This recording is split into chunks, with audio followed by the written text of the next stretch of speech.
Despite the almost universal acceptance of the representationalist paradigm as a framework for understanding visual perception, it faces many unsolved problems.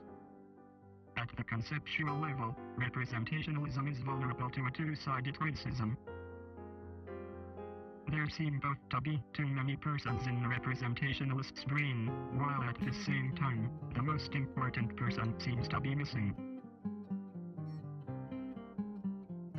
The first aspect concerns the question whether it is really legitimate to explain the end product of perception, a person's representation of the world, in terms of subpersonal processes of the same kind, thus concerns the legitimacy of the very notion of internal representation itself. Simply stated, this objection goes as follows.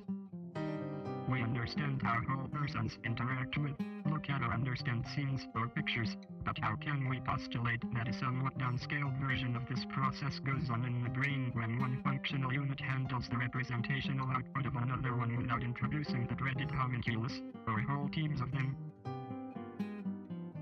The reverse side of the problem is that there seems to be a person missing too.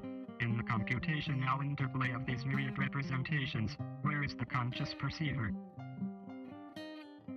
A general tenet of the representationist's theory is that only some representations are selected for consciousness, while the others perform their jobs in the experience-less caves of the unconscious.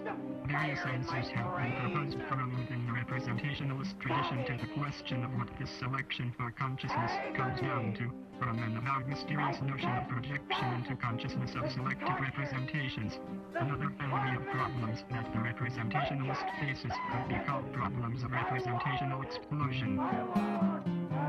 Even if we forget for a moment about unconscious processes, and only assume that the contents of consciousness need to be built up out of underlying representations, we already encounter this problem in an acute version.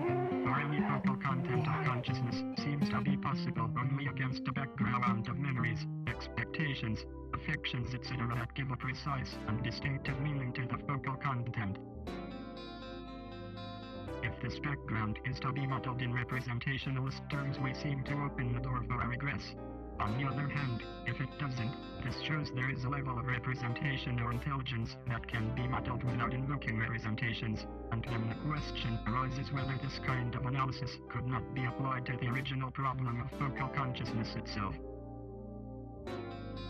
A problem related to this representational explosion is the famous binding problem, the problem of the synchronic integration of all the fragmented modular contents. Moreover, as seems not so often noticed, the binding problem has a diachronic aspect also. The contents of consciousness are not only bound in the synchronous dimension, but certainly also in the diachronous dimension. Consciousness is a stream, not a series of unconnected snapshots. Consciousness is a stream, not a series of unconnected snapshots. Consciousness is a stream, not a series of unconnected snapshots. Consciousness is a stream, not a series of unconnected snapshots.